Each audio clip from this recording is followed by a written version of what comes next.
Hey Waffle Gang, I do hope you're well. My name is Mark and today we're checking out some more Reddit stories, and if you do love a Reddit story, why not consider hitting that like, subscribe, maybe that notification bell too, and let's crack on with today's first story.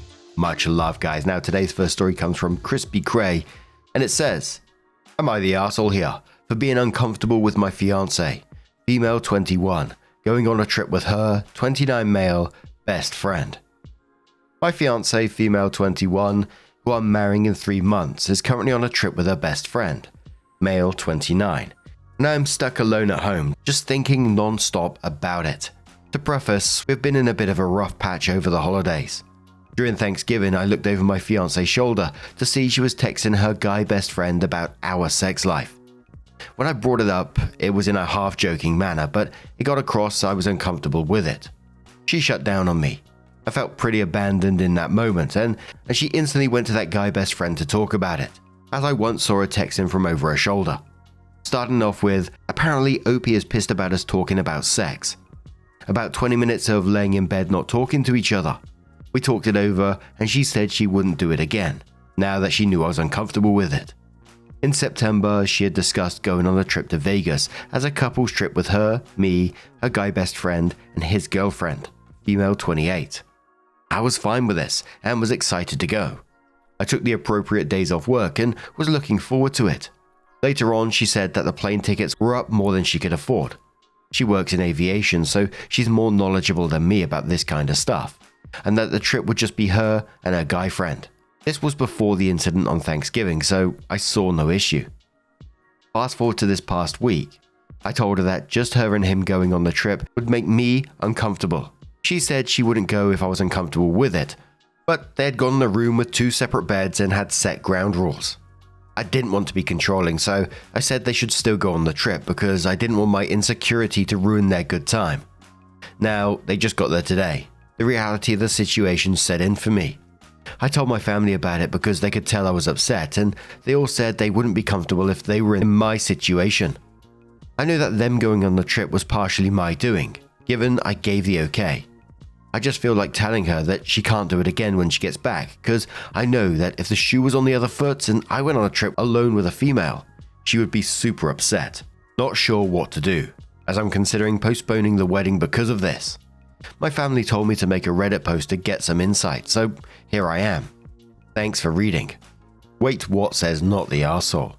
You should not be marrying anyone who would plan a couple's trip, then cut out the SOs so that they can go alone together to Vegas.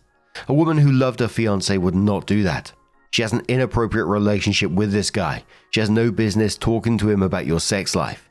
She sounds immature and definitely not ready for marriage. OP says we had a couples counseling appointment on Thursday, and I said I couldn't trust her, and I've been making myself responsible for her feelings. I won't tolerate guilt tripping or other manipulative tactics for my partner to get what they want. We're taking a 3-month break, and if we do get back together, we'll be starting from scratch. I'm taking this time to reflect upon what I value in a partner, as well as taking the time to get back in touch with who I am. Thanks for all the support and insight. Really helped me through this difficult time. Antique History says, "Are you okay?" Opie responded saying, "I'm doing a lot better. Still definitely in the grieving process, but I also feel like I've been grieving this relationship for a long time. I've come to realize, even if they didn't physically cheat, which I highly doubt, at bare minimum, I was emotionally cheated on. Your partner should be your person, and you should be comfortable to share anything with them. I wasn't because I knew she had no concept of boundaries and would blab about our relationship to her friends, one of them being the guy she went on the trip with. It's not that this friend was a guy that upsets me, but the fact that she felt like she could have intimate details of our relationship. She considered cutting them off during Thanksgiving because of her assumptions that they blocked her, because she was spamming them with texts and they wouldn't respond. All in all, I'm trying to pick up the pieces and learn to live for myself again, as well as trying to shed myself of people-pleasing survival tactics. Loneliness sucks, but it's way better than staying in a relationship out of fear of being alone, especially if you're being mistreated." Yeah, and there was a lot of odd stuff in this one. It just felt like it was a pattern of inappropriate boundaries and emotional infidelity at the same time. Like, she discusses their sex life with an older male. You know, there is a bit of a gap there. When confronted, she immediately texts that friend to complain about OP. The trip itself, It was a couple's trip that conveniently became just her and this friend. I really want to know what his girlfriend thought about that at the same time as well. And she just seems more emotionally attached to this friend than her fiance. And I think OP's just come to realize that, this isn't the one. But OP comes in with an update and says, I've had a lot of comments asking for an update in the replies of my last post. And it's been long enough to where I feel my grieving process is essentially over. That and something happened recently that opened my eyes. I'd like to start off by saying I appreciate every comment I got on the last post. I really appreciate the insight, and it helped me realize that I was in a toxic relationship. I didn't feel like I could tell her my real feelings out of fear it would upset her. When I would upset her, she would often melt down completely and throw a pity party. These guilt trips would influence me to do things for her to make her happy. I definitely had a role in that, and it goes back to how I was treated as a child, and how I developed people-pleasing behavior as a coping mechanism. There was a lot in that relationship that I shouldn't have been putting up with in the first place. She would get weird if I had any female friends, or even if I was just hanging out with my best friend and his girlfriend, which is ironic given the circumstances. Called projecting. Looking back, there were very obvious signs she didn't care about me anymore. She would constantly show me TikToks as opposed to actually spending quality time with me. And when she wasn't showing me TikToks, she was texting the other guy while in bed with me. She texted and called me a day before my birthday and told me amongst other things that we shouldn't get back together. We weren't going to anyways, and that the guy she went on the trip with and his girlfriend had broken up. I didn't really care about all this, and it just made me angry. I was upset that even after a month of not speaking, she had the audacity to not consider my feelings as a priority whatsoever. She never even apologized once. I made my feelings known to her. She of course got defensive, saying she didn't like my passive aggression, and that our autism made her not understand social cues. All in all, this confirmed to me that I had made the right decision. She had asked me to take the original post down, as I had told her about its existence in a moment of anger. The post is still up. I would like to say that anyone in a toxic relationship, you're worth more than what they are giving you. You're worth more than the bare minimum consideration.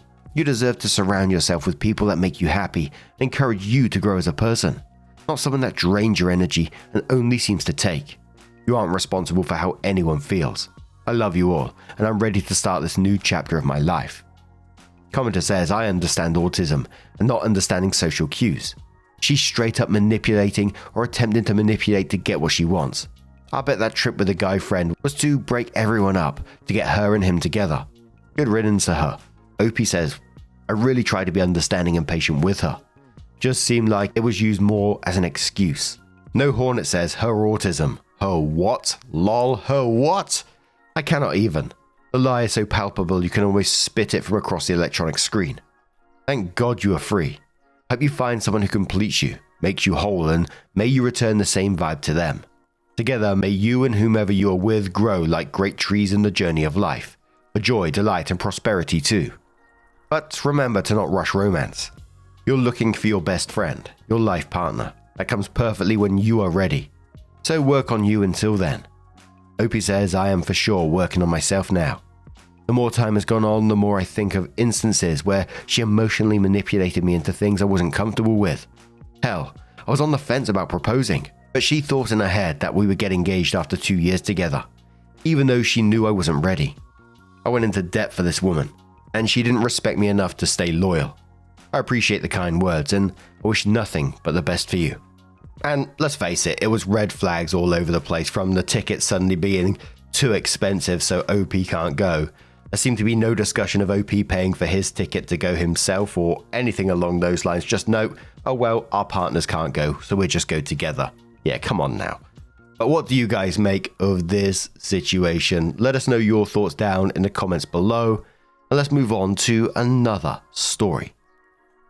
Now, our next story comes from the Petty Revenge subreddit from TitansFronRow and says, I'll do what I want in my own yard. Okay, I'll make it impossible to enjoy your air. Last spring, my old neighbor, who was a saint, sold her house and moved away. The people that moved in were awful. The guy, who we'll call Pete, owns some sort of new black Mustang that sounds like it has no muffler, and he revs it up and down the subdivision streets in the evenings literally 5 days a week, when a lot of people, myself included, sit on the back porch and watch TV during the summer. It is relentless. This guy also drives up and down the state highway that is on the other side of my house doing the same thing, but louder, because it's a 55-mile-per-hour speed limit. You can hear it for miles, and he has friends over regularly in the backyard, and they sit there on the weekends and some weeknights, revving up the car. It truly is so loud that you cannot do anything but wait for him to be done. There was a big Facebook conversation in our HOA group, HOA, and a bunch of neighbors politely asked him not to do this. Pete's exact response? I pay a lot of money for this house. I'll do what I want in my own yard. And the streets are public. Well, I didn't like that, so here's what I did next, with a little context. Our subdivision has about 150 houses on about 300 acres. It's big. Most of the properties in the subdivision are between 1 to 4 acres in size. I have a 3-acre corner. Due to an agreed upon land split and sale 10 years ago between the HOA, all neighbors within the vicinity and the former owners, my next door neighbor's house is on the smallest piece of property in the subdivision at 0.45 acres. I've attached a stunning artistic representation here. Note the green borders. Those are all 10 feet privacy fences that are white vinyl, and note the little pentagon shape that comes in handy later. The only side of Pete's house not bordered by someone else's privacy fence is the side that my house is on. Then OP shared an image showing basically a map of their area that they done, and OP continues. Well, I know from 15 years of living here that anytime I have a fire on the side of the yard next to Pete's, the smoke is guaranteed to travel in the direction of Pete's house. I know this because I couldn't ever have a fire when my old neighbor was outside, as it would literally fill her backyard with smoke if ever the wood had even a hint of moisture in it. So I moved my fire pit about a dozen years ago to the other side of the house and towards the road so that I could be a good neighbor. And you know, Pete letting me know that he wouldn't quit making noise reminded me that I just loved having my fire pit right in the middle of my backyard. That's where the little pentagon is in the diagram above. It took me a single weekend to dig up the pavers and blocks, move them back to my preferred spot and get myself a fire going in my new fire pit. I just needed to wait until Pete had people over. I made sure the inaugural fire was a good one. Pete had friends over. It was a nice day, and so I started the fire. Got it just about started, and then I added all the wettest, grossest wood I could. And about 10 minutes later, Pete and all of his friends were visibly upset by the stench, so they all went in. They came back out a little later and I added more wet, nasty wood. They went in again. I kept that up the entire day, and then I added a bunch of grass clippings to keep it going overnight. The next day, still smoldering, still smelling awful. I put out a Facebook post on the HOA website that let people know I'd be continuing to utilize my fire pit as often as possible, so they could bring me their lawn scraps. I had about 20 people respond in a few hours saying their clippings were all mine. I kept that fire going. My dogs are good alarms and they rush outside anytime anybody is in Pete's backyard. So I would hear the dog scramble, go out and add more clippings. After about 3 weeks, Pete and his wife came out and very kindly asked me what was going on with the fire pit. She very politely informed me that her hair would smell like a campfire if she went into her backyard for any amount of time, and they could smell it coming into their house through their ductwork. He said I was making it hard for him to enjoy his backyard with his friends. They asked me if I could ease back with the fire because I probably didn't know that it was impacting so much of their home life. I looked at him and his wife and I said that it was clear that sometimes we didn't recognize on how big of an effect something could have on our neighbors until they told us about it. But then I said, as objectively as possible, that I normally live by the same, I'll do what I want in my yard thought process as Pete does. I have a right to enjoy my yard.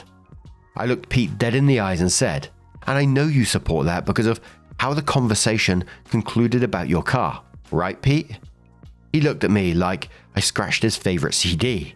He knew what I was doing, and his wife looked at him and it dawned on her. She said she gets it, and we won't hear the Mustang anymore. I said thanks. I took a gamble and put the fire out right after that. It was the right call. I haven't talked to them much since. I'm not too concerned about that because I haven't heard the Mustang since either. All in all, a good little case of petty revenge. Absolutely well played. I like that all the neighbors were in on it as well. I bet they were loving it. And I think the wife's reaction said it all. I can just picture that scene of her looking at Pete and going, "Oh, you dickhead." But I think that one was absolutely well handled. But what do you guys make of this situation? Let us know your thoughts down in the comments below. Let's have another story. Now, our next story is from the Am I the Arsehole subreddit. No update as yet, but it's one of those ones that happens in daily life that we don't usually see an update to. I like to read because, daily shenanigans. Quizzicalnonsense says, am I the arsehole for kicking a pregnant woman out of her seat? Okay, so this happened a few hours ago and I've only just calmed down because I hate conflict. Because I was doing a long travel day, 5-ish hours, so I booked my train in advance to ensure that I had a reserved seat. When I get on the train, a woman is in my seat, so I politely inform her that I think that's my seat, show her my ticket and ask her to move. She checks her ticket and just says, well, I must have sat in the wrong seat, and puts her head down. I say that it's my seat and could I please sit in it? At this point, her partner sitting opposite her starts speaking at me in what I perceive to be an aggressive tone. He suggests I find another seat, which there are none because it's busy. And I say, but I booked that seat and there are no other available seats in the carriage. He then raises his voice and says, well, someone else is in our seats and that his missus is pregnant. I say I understand that and have a heart defect, which I do, and said everyone has their own medical issues and reasons standing for long periods of time might be difficult. And here I could be the arsehole. I ask him not to speak to me in an aggressive tone, and that will make a complaint. He then starts swearing at me, and I ask him to stop. Eventually the woman gets up and allows me to sit there, and he continues to berate me, saying he hopes that I feel good for myself, and that I'm quiet now I have my seat. When really, I just stopped engaging as I felt that there was no point. One of the men who was sat beside him offers that him and his partner sit in the seats opposite me. It's a table seat, at which point he sits his partner down and then laughs at me and points in my face. Eventually, when the ticket inspector comes around, they're asked to move to their assigned seats, and she asks if I'm okay, as another passenger had made a complaint on my behalf. Even so, was I the arsehole? Should I have just left them alone as she was pregnant? And did I in any way escalate the situation? Edit. As I don't know how I'll be able to respond to all the comments. Thank you sincerely to everyone that has engaged with this post. I've learned a lot about myself and my ability to let anxiety and overthinking get in the way of trusting my decisions. I honestly came into writing this thinking that I escalated the situation, so to have people affirm that it's just standing my ground and that it is alright has been really gratifying. It has taught me, however, I have a way to go with standing up for myself and not being such a people pleaser. If I don't get to respond, just know I appreciate your engagement with my post nonetheless. This has really helped to calm me and give me insight after an incredibly stressful situation. There was a very simple solution for this guy: get up off his ass and let his wife sit in that seat. But no, of course, entitlement comes to the front. And I've seen this entitlement quite a lot, like from all sorts of people as well. Some of you might know I'm a Wolves supporter. Don't hate me. But on occasion you go to Wolves to watch them, of course. And it's an hour and a half maybe from Oxfordshire. And so the majority of people going that way will book their seat because they don't want to stand for that whole time. And it's usually a very busy train anyway. So you get on and you can guarantee that there'll be someone sat in your seat. And the amount of arguments you see people getting into because of it, people refusing to move, it's just wild. The absolute entitlement of it all. It's just absolutely wild. I know what you mean about questioning yourself and escalating the situation and learning to stand your ground. I think many people are still doing that. I'm doing that myself, even though I've personally read hundreds, thousands of stories about that kind of thing. My brain still plays that game of, was I right to do so? Did I escalate that situation? Was it worth escalating that situation? Was there a better way to deal with it? Etc, etc. We're all human at the end of the day. We're all learning as we go. But the majority of people were on OP's side on this one, asking why the husband didn't get up in the first place and, that this is bully behavior, you paid for your seat and that's how the system works, etc, etc. Some people saying that you should have called for assistance pretty much straight away. This sounds kind of like a British post from what I read from the term Mrs. and stuff like that. And a couple of other little hints, and let me tell you, it's not that easy to get assistance on our trains. You barely see any assistance people there or ticket inspectors. Well, I don't anyway when I'm on those trains. So it makes the situation that bit more difficult. Not saying that for all trains, of course, but the ones that I've been on seems to be that way. But what about you guys? Have you ever found yourself in a similar position? You reserved a seat, turned up, someone else is in it. Did it escalate? Didn't it? How did you deal with it? Let us know your thoughts down in the comments below. Now, just a huge thank you from the bottom of my heart for getting involved in today's stories. I don't know why. I just had a little flashback of like someone might be listening to this while on a train, looking at someone sitting in their seat. I don't know why that popped into my head, but thank you for being here today, and hopefully I'll see you in the next one. Take care and much love. Wake up, get up, stretch my legs, eat some breakfast, milk and eggs, brush my teeth up, wash my face, throw my clothes on, start my day. Wake up, I can smell the smoke from the bacon. Let's go, see the sun shining from the windows. Okay, I know that today'll be a good day.